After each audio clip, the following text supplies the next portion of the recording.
வணக்கம். தமிழாளி தொலைக்காட்சி செய்திகள் வாசிப்பவர் கமலா ஜெகதீஸ்வரன். முதலில் தலைப்புச் செய்திகள். நாடாளுமன்றத்தில் 43வது கருப்பு ஜூலையை நினைவு கூர்ந்த தமிழ் எம்பிக்கள். மீண்டும் களத்தில் ரணில், அடுத்த ஜனாதிபதி வேட்பாளராம். காபோதா உயர்தர பரீட்சையை ஒத்திவைக்க கோரும் மனு, நீதிமன்றத்தின் அதிரடி உத்தரவு. பாதுகாப்புடன் ஆரம்பமாகும் தேவேந்திரமுனை பெரேரா.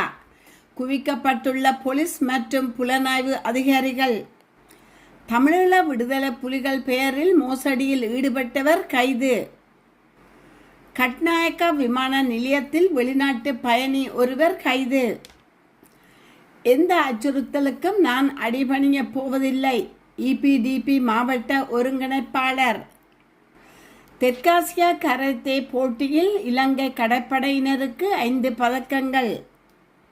மிக கடுமையான வெப்பம், தீவிர வறட்சி தாக்கும் நிலையில் ஐரோப்பா. பிரித்தானிய அரசாங்கத்தில் ஈழத்தமிழ் பெண்ணுக்கு கிடைத்த அங்கீகாரம். இனி தொடர்கிறது விரிவான செய்திகள். 1983ஆம் ஆண்டு வன்முறையின் 43வது ஆண்டு நினைவேந்தல் நிகழ்வு நாடாளுமன்றத்தில் இன்று நடைபெற்றது. 1983 ஜூலை வன்முறையின் 43வது ஆண்டு நிறைவு இன்று நாடாளுமன்றத்தில் தமிழ் நாடாளுமன்ற உறுப்பினர்களால் நினைவு கூறப்பட்டது. ஈழத்தமிழ் மக்களின் வாழ்வை அடியோடு மாற்றி போட்ட அந்த கோர சம்பவம் நடந்து இன்று 43 ஆண்டுகள் கடந்து விட்டன.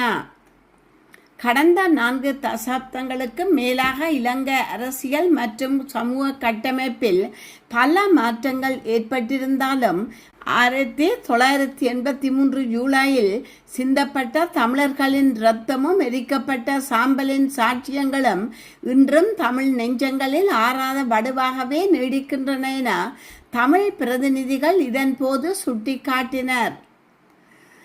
1983 ஜூலை 23 தொடக்கம் முள்ளிவாய்க்கால் வரை இழைக்கப்பட்ட அநீதிகள் தமிழ் மக்கள் மீது நம்பிக்கை ஈனங்களையும் விரக்திகளையும் விதைத்திருக்கின்றன என நாடாளுமன்ற உறுப்பினர் ஸ்ரீநாத் நாடாளுமன்றத்தில் சுட்டிக்காட்டினர்.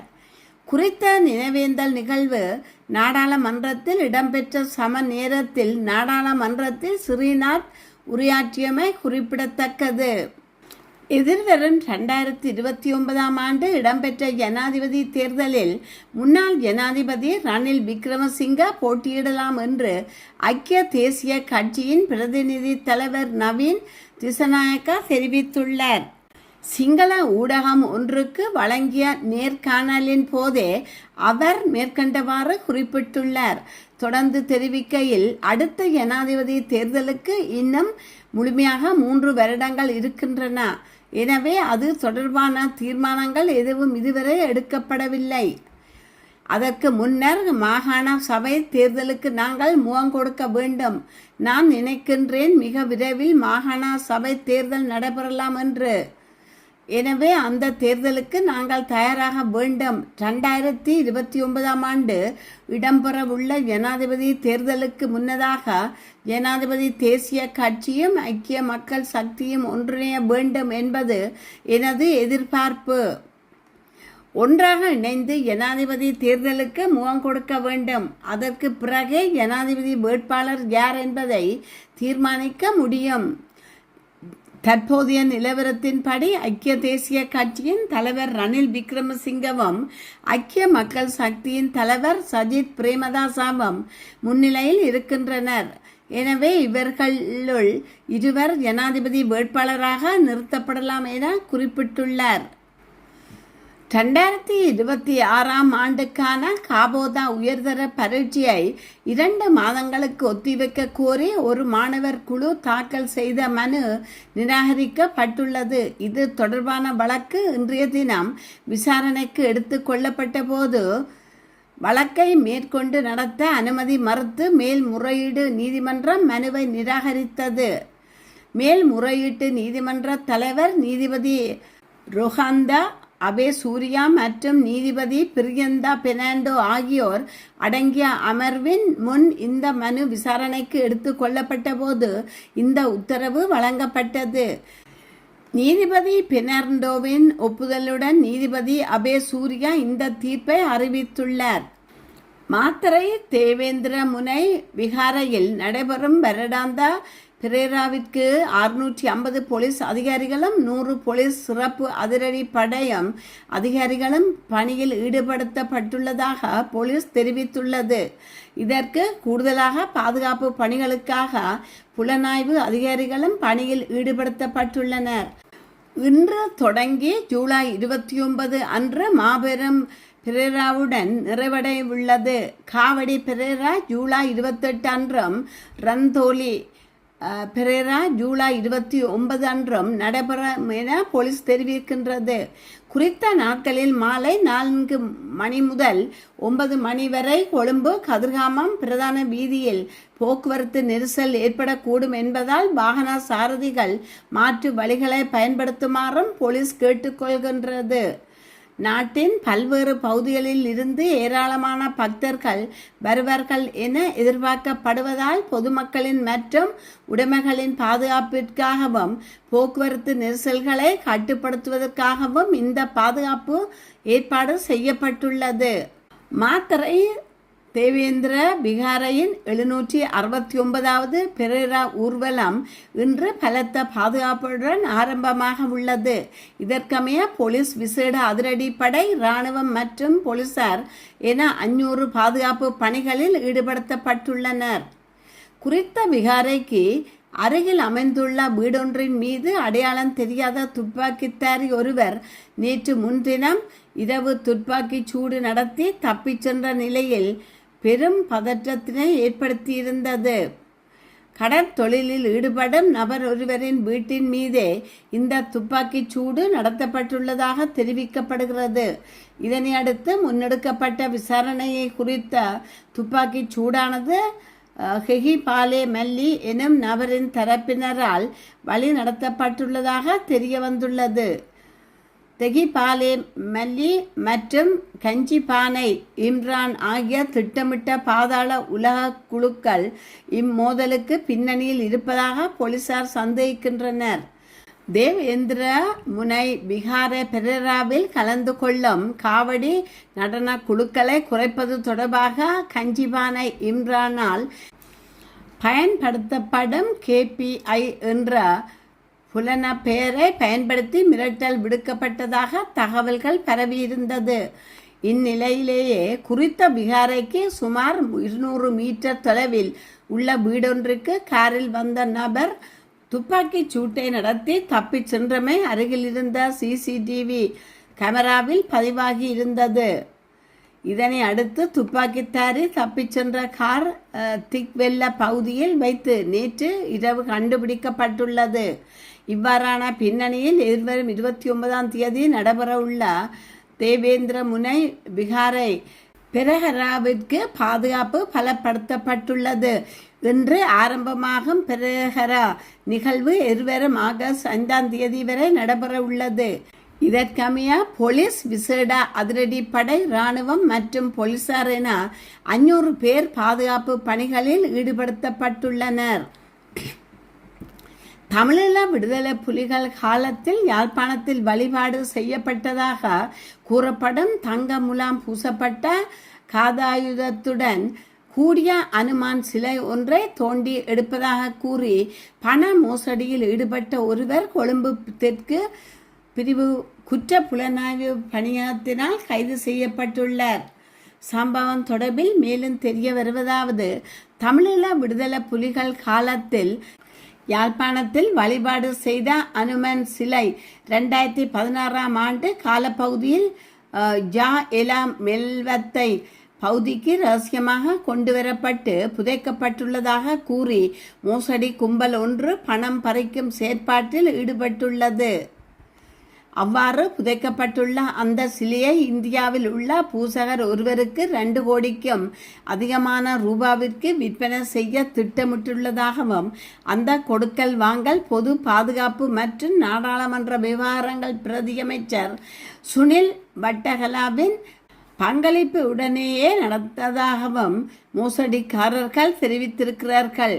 சிலியை தோண்டி எடுத்து இந்தியாவுக்கு அனுப்பும் வரை தேவைப்படும் பல்வேறு செலவுகளுக்கு சுமார் 2 கோடி ரூபாய் பணம் செலவாகும் என்பதால் பணத்தை பெற்றுக்கொள்வதற்காக பணக்கார வர்த்தகர்களின் வாட்ஸ்அப் இலக்கங்களுக்கு தகவல்களை அனுப்பி செயற்பாட்டில் ஈடுபட்டுள்ளனர். இது குறித்து பொது பாதுகாப்பு மற்றும் நாடாளுமன்ற விவகாரங்கள் பிரதியமைச்சர் சுனில் பட்டகலா போலீஸ் மா அதிபரிடமும் குற்ற புலனாய்வு திணைக்களத்திடமும் முறைப்பாடு செய்துள்ளார். இவ்வாறானதொரு பின்னணியில் இந்த பிரதமர் நபர் கொழும்பு பகுதியில் வைத்து கொடுக்கல் வாங்கல் குறித்து பேசிக் கொண்டிருந்த சந்தர்ப்பத்தில் போலீசார் கைது செய்ய நடவடிக்கை எடுத்துள்ளனர். சந்தேக நபரின் தொலைபேசியை பரிசோதித்த போது மேலும் பெருமளவானோருக்கு வாட்ஸ்அப் ஊடாக இந்த மோசடி தொடர்பான காட்சிகளை அனுப்பியுள்ளது தெரிய வந்துள்ளது. கொழும்பு தெற்கு பிரிவு குற்ற புலனாய்வு பணியகத்தினால் கைது செய்யப்பட்ட சந்தேக நபர் மேலதிக விசாரணைகளுக்காக குற்ற புலனாய்வு திணைக்களத்திடம் ஒப்படைக்கப்பட்டுள்ளதாக போலீசார் தெரிவித்துள்ளனர். கட்நாயக்கா விமான நிலையத்தில் வெளிநாட்டு பயணி ஒருவர் கைது செய்யப்பட்டுள்ளார். வெளிநாட்டு தயாரிப்பு சிகரெட் தொகையொன்றை சட்டவிரோதமாக நாட்டுக்கு கொண்டு வந்து அவற்றை விமான நிலையத்திலிருந்து வெளியே கொண்டு சென்ற விமான பயணியே கைது செய்யப்பட்டுள்ளார். இன்று அதிகாலை விமான நிலைய போலீஸ் போதைப்பொருள் தடுப்பு பிரிவின் அதிகாரிகளால் இந்த நடவடிக்கை மேற்கொள்ளப்பட்டது. வெளிநாட்டவர் கொண்டு சென்ற பயண பொதிகளுக்குள் சீனாவில் தயாரிக்கப்பட்ட பல்வேறு வகையான 33,000 சிகரெட்டுகள் அடங்கிய 165 சிகரெட் பெட்டிகள் கண்டுபிடிக்கப்பட்டுள்ளன. இவற்றில் மதிப்பு சுமார் 49,50,000 ரூபாய் என தெரியப்படுகிறது. கைது செய்யப்பட்ட சந்தேக நபர் சாரதியாக பணியாற்றும் மலேசியா நாட்டை சேர்ந்தவர் என தெரியவந்துள்ளது. சந்தேக நபர் இன்று நீர்கொழும்பு நீதிமன்றத்தில் முன்னிலைப்படுத்த உள்ளார். கழிவு அகற்றும் உளவு இயந்திர பெட்டியில் உணவுப் பொருட்களை ஏற்றி சென்றதே சுட்டி காட்டியதற்கு மட்டக்களப்பு மாநகர சபை முதல்வர் பல விதத்தில் அச்சுறுத்தி வருகின்றார். எனவே எந்த அச்சுறுத்தலுக்கும் நான் அடி பணிய போவதில்லை என இபிடிபி மாவட்ட ஒருங்கிணைப்பாளர் அந்தனிசில் ராஜ்குமார் தெரிவித்துள்ளார். மட்டக்களப்பில் நேற்று இடம்பெற்ற ஊடக மாநாட்டில் இபிடிபி மாவட்ட இணைப்பாளர் சிவானந்தராஜா மற்றும் ஒருங்கிணைப்பாளர் அந்தனிசில் ராஜ்குமார் இவ்வாறு குறிப்பிட்டுள்ளனர். மட்டக்களப்பு மாநகர சபையின் முதல்வர் கதிர்காமம் பாதை யாத்திரை செல்பவர்களுக்கு உணவு வழங்க உணவு பொருட்களை கழிவு அகற்றும் உளவு இயந்திர பெட்டியில் ஏற்றிச் சென்ற சம்பவம் தொடர்பாக ஊடகங்களில் சுட்டி காட்டினேன். அதற்காக என்னை பழிவாங்க எனக்கு எங்கு காணி இருக்கிறது, வீடு இருக்கிறது, சொத்து இருக்கிறது, என்ன வியாபாரம் செய்கின்றேன் என என்னை அச்சுறுத்தும் வகையில் கடந்த 20ஆம் தேதி மாநகர சபையின் பொது சுகாதார பரிசோதகர் தலைமையில் 7 பேர் கொண்ட குழுவினர் எனது வியாபார நிலையத்திற்கு என்னை அச்சுறுத்தும் வகையில் செயற்பட்டார்கள். தவறை சுட்டி காட்டியதற்காக என்னை அச்சுறுத்தி வீடு வர்த்தக நிலையங்களின் ஆவணங்களை எடுத்துக்கொண்டு மாநகர சபைக்கு வருமாறு தொலைபேசியூடாக அழைத்தார்கள். அப்போது நான் எழுத்து மூலமாக தருமாறு கோரினால் அதை தருகிறேன் என்று தெரிவித்தேன். எத்தனை இடங்களில் வீதி மின் விளக்குகள் இல்லாமல் இருக்கிறது, என்னை பழிவாங்க செலவு செய்த 10,000 ரூபாவுக்கு இந்த வீதி மின் விளக்கு இல்லாததற்கு செலவு செய்திருக்கலாம். கல்லடி பாலத்தில் பல தடவைகள் மின்சார விளக்குகள் ஒளிராமல் இருந்துள்ளது.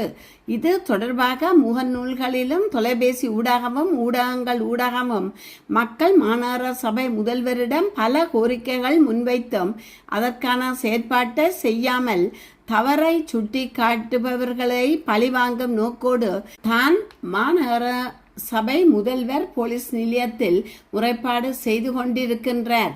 போலி தேசியத்தை பேசிக்கொண்டு பிழைகளை சுட்டி காட்டினால் தங்கள் அதிகாரத்தை பயன்படுத்தி தங்களுக்கு எதிராக செயற்படாமல் தடுக்க இவ்வாறு அச்சுறுத்துகின்றனர்.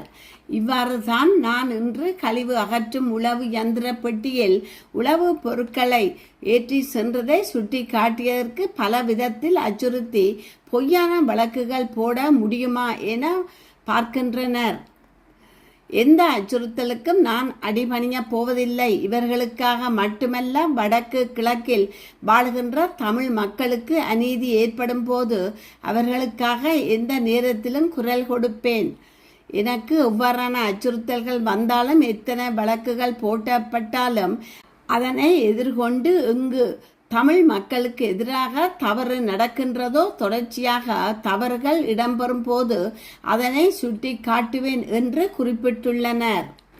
பங்களாதேஷில் நடைபெற்ற 10வது தெற்காசிய கராத்தே சாம்பியன்ஷிப் போட்டியில் இலங்கையை பிரதிநிதித்துவப்படுத்திய இலங்கை கடற்படை வீரர்கள் 5 வெண்கல பதக்கங்களை வென்று நாட்டுக்கும் கடற்படைக்கும் பெருமை சேர்த்துள்ளனர். பங்களாதேஷ் கராத்தே சம்மேளனத்தினரால் ஏற்பாடு செய்யப்பட்ட இந்த சிரேஷ்ட மற்றும் கனிஷ்ட தெற்காசிய கராத்தே சாம்பியன்ஷிப் போட்டிகள் டாக்கா நகரில் அமைந்துள்ள ஷாஹித் ஷொரவாடி உள்ளக விளையாட்டு அரங்கில் கோலாகலமாக நடைபெற்றது. தெற்காசிய பிராந்தியத்தை சேர்ந்த 7 நாடுகளை பிரதிநிதித்துவப்படுத்தி பெரும் அளவிலான விளையாட்டு வீரர்கள் பங்கேற்று இப்போட்டியில் இலங்கை கடற்படையை பிரதிநிதித்துவப்படுத்தி 3 ஆண் மற்றும் 2 பெண் வீரர்கள் வெற்றி பெற்றார்கள். இந்த போட்டியில் ஆண்டுகளுக்கான 50 கிலோகிராமிற்கு உள்பட்ட தனிநபர் குமிதே பிரிவில் போட்டியிட்ட லீங் சீமன் ADNS ஆரியரத்னா வெண்கல பதக்கம் ஒன்றை வென்றார். அத்துடன் பெண்களுக்கான 61 கிலோகிராமிற்கு உட்பட்ட தனிநபர் குமிதே மற்றும் குழு குமிதே நிகழ்வுகளில் போட்டியிட்ட ஏபல் சீமன் PLSM நெத்மினி 2 வெண்கல பதக்கங்களை தனதாக்கினார். மேலும் பெண்களுக்கான 68 கிலோகிராமிற்கு உட்பட்ட தனிநபர் குமிதே மற்றும் குழு குமிதே நிகழ்வுகளில் போட்டியிட்ட லீங் சிமான் KAC குலாஞ்சலி 2 வெண்கல பதக்கங்களையும் வென்று அசத்தினார். இந்த வெற்றிகளின் மூலம் இலங்கை கடற்படையினரின் விளையாட்டு திறமைகள் சர்வதேச போட்டி களத்தில் மீண்டும் ஒரு முறை பறைசாற்றப்பட்டுள்ளது. அத்துடன் கடற்படையில் கராத்தே விளையாட்டை மேலும் மேம்படுத்துவதற்கும் சர்வதேச மட்டத்திலான திறமை மிக்க வீரர்களை உருவாக்குவதற்கும் முன்னெடுக்கப்படும் தொடர்ச்சியான திட்டங்களின் வெற்றியை இந்த சாதனை தெளிவாக பிரதிபலிக்கின்றது. பருவமழை நெருக்கடியால் தீவிரமடைந்த கடும் வெப்பம் கோடைகாலத்தில் ஐரோப்பாவை வறண்டு போக செய்வதோடு கண்டத்தை பாதிக்கும் வறட்சியை தீவிரப்படுத்துவதாக ஒரு அறிவியல் ஆய்வு கண்டறியப்பட்டுள்ளது. சாதனை அளவிலான வெப்ப அலைகளால் வெப்பமான வளிமண்டலம் ஆறுகள், ஏரிகள், மண் மற்றும் தாவரங்களிலிருந்து நீரை தீவிரமாக ஆவியாக்கியுள்ளது. உலக வெப்பமாததால் மேற்கு ஐரோப்பாவில் இத்தகைய சூழல்கள் ஏற்படுவதற்கான வாய்ப்புகள் 80 மடங்கும் கிழக்கு ஐரோப்பாவில் 40 மடங்கும் அதிகரித்துள்ளதாக அந்த ஆய்வு தெரிவித்துள்ளது. மேற்கு பகுதியில் நிலவிய மண் வறட்சி நிலைக்கான வாய்ப்பு அப்பகுதியில் புதை படிவ எரிபொருட்களால் ஏற்பட்ட மாசுபாட்டினால் 5 மடங்கும் கிழக்கு பகுதியில் 11 மடங்கும் அதிகரித்துள்ளது. வறட்சி பொதுவாக குறைந்த மழை பொழிவோடு தொடர்புடையதாக கருதப்படுகிறது. ஆனால் மேற்கு ஐரோப்பாவில் அண்மையில் கடந்து சென்ற குளிர்காலம் அதிக மழையை கொண்டதாக இருந்தது. வெளியாகி உள்ள தரவுகளின் அடிப்படையில் மேற்கு ஐரோப்பாவில் தற்போது நிலவி வரும் வறட்சி தீவிரமாக வகைப்படுத்தப்பட்டுள்ளது. ஆனால் பருவமழை நெருக்கடிக்கு முந்தைய காலகட்டத்தில் இது மிதமானதாகவே இருந்திருக்கும். கோடை காலத்தின் தொடக்கமான ஜூன் மாத இறுதி வரை வறட்சி குறித்த மதிப்பீடு மேற்கொள்ளப்பட்டுள்ளது. ஆனால் அது தற்போது பெரும் தாக்கத்தை ஏற்படுத்தி வருகிறது. பல் நாடுகள் நீர் பயன்பாடு குறித்து அவசர கட்டுப்பாடுகளை அமல்படுத்தியுள்ளன. தற்போது தெற்கு இங்கிலாந்தில் பெரும்பாலான பகுதிகளில் குழாய் மூலம் தண்ணீர் பாய்ச்சுவதற்கு தடை விதிக்கப்பட்டுள்ளது. ஸ்பெயின் மற்றும் பிரான்ஸ் நாடுகளில் கொடிய காட்டுத்தீ பரவி தாக்கியுள்ள நிலையில் வரலாற்றிலேயே மிக வறண்ட நிலை பகுதிகளை எதிர்கொள்ளும் சூழலில் விவசாயிகள் கடுமையாக பாதிக்கப்பட்டுள்ளனர். ஐரோப்பா முழுவதும் சுமார் 9 மில்லியன் டன் தானியங்களின் இழப்பு வரலாம் என எதிர்பார்க்கப்படுகிறது. இதில் பிரான்சில் கடந்த 50 ஆண்டுகளிலேயே மிக மோசமான சோள விளைச்சல் இருக்கும் என்றும், ருமேனியா விவசாயிகள் 10 லட்சம் ஹெக்டேருக்கு அதிகமான பயிர்களை இழக்க நேரிடும் என்று கணிக்கப்பட்டுள்ளது. ஐரோப்பா முழுவதும் ஆறுகளில் நீர்மட்டம் குறைந்துள்ளதால் தூய்மையான நீர் மின்சாரம் உற்பத்தி பாதிக்கப்பட்டுள்ளதுடன் சரக்கு கப்பல்களின் போக்குவரத்தும் கட்டுப்படுத்தப்பட்டுள்ளது. நெதர்லாந்தின் லோபித் பகுதியில் ரைன் ஆற்றின் நீர்மட்டம் 1971 ஆண்டின் வெப்பமான கோடை காலத்தில் பதிவான மிக குறைந்த அளவை விடவும் தற்போது குறைவாக உள்ளது. இந்த நெருக்கடி உணவு மற்றும் எரிசக்தி விலைகளை உயர்த்தக்கூடும் என்றும், இதனால் குறைந்த வருமானம் கொண்ட குடும்பங்கள் கடுமையாக பாதிக்கப்படக்கூடும் என்றும் விஞ்ஞானிகள் எச்சரிக்கின்றனர். 2022 ஏற்பட்ட வறட்சியை விட 2026 ஆண்டின் வறட்சி 2 மாதங்கள் முன்னதாகவே வந்துவிட்டது என டாக்டர் டொமினிக் சுமாஸ்டர் தெரிவித்துள்ளார். கணிக்கப்பட்டபடி உலகளாவிய உமிழ்கள் வெப்பநிலையை 2.8 டிகிரி செல்சியஸ் வரை உயர்த்தினால் இந்த தீவிர ஆவியாதல் நிலைமைகள் ஏற்படுவதற்கான சாத்தியக்கூறு இரட்டிப்பாகலாம் என்கிறார் லண்டன் இம்பீரியல் கல்லூரியின் டாக்டர் மரியம் ஜக்காரியா. உமிழ்வை குறைக்க விரைவான மற்றும் தீவிரமான நடவடிக்கைகள் எடுக்கப்படாவிட்டால் சுட்டெரிக்கும் வெப்பமும் வறட்சியும் கொண்ட கோடைகாலங்கள் மீண்டும் நிகழும் ஒரு எதிர்காலத்தை நோக்கி ஐரோப்பா தள்ளப்படுகிறது என்றும் அவர் எச்சரித்துள்ளார். பிரித்தானியாவின் வெளிநாட்டு அமைச்சகத்தில் இணை அமைச்சராக பதவி வகித்து வந்த இலங்கை தமிழரான உமா குமரன் தற்போது பிரித்தானியாவின் இராஜாங்க அமைச்சராக நியமிக்கப்பட்டுள்ளார். கடந்த சில வாரங்களில் பிரித்தானியாவில் ஏற்பட்ட அரசியல் மாற்றங்களை தொடர்ந்து புதிய பிரதமராக ஹண்டி பெர்கம் பதவியேற்றார். இதைத் தொடர்ந்து அவரது புதிய அமைச்சரவையில் பல்வேறு மாற்றங்கள் மேற்கொள்ளப்பட்டுள்ளன. இதன்படி வெளிநாட்டு அமைச்சகத்தின் இராஜாங்க அமைச்சராக உமா குமரன் நியமிக்கப்பட்டுள்ளார். இலங்கை, இந்தியா மற்றும் தெற்கு ஆசியா நாடுகள் தொடர்பான பொறுப்புகள் அவரிடம் ஒப்படைக்கப்பட்டுள்ளதாக தெரிவிக்கப்பட்டுள்ளது. மேலும் பிரித்தானியா நாடாளுமன்றத்துக்கு தெரிவான முதல் தமிழ் பெண் உறுப்பினர் என்ற பெருமையையும் உமா குமரன் பெற்றுள்ளார். இதேவேளை இலங்கை தமிழர்களின் இனப்படுகொலை விவகாரம் தொடர்பாக நாடாளுமன்ற உறுப்பினராக பதவியேற்ற பின்னர் தொடர்ந்து வலுவாக குரல் எழுப்பி வந்ததாகவும் கூறப்படுகிறது. அத்துடன் கடந்த 14ஆம் தேதி உள்துறை அமைச்சர் ஜூஹேட் கூப்பருடன் செம்மணி விவகாரம் மற்றும் இலங்கையில் வாழும் தமிழர்களின் நிலைமை தொடர்பாகவும் அவர் கலந்துரையாடியிருந்தமை குறிப்பிடத்தக்கது. இத்துடன் செய்திகள் நிறைவு பெறுகின்றன. மீண்டும் மற்றொரு செய்தியூடாக உங்களை சந்திக்கும் வரை வணக்கம் கூறி விடைபெறுபவர் கமலா ஜெகதீஸ்வரன். நன்றி.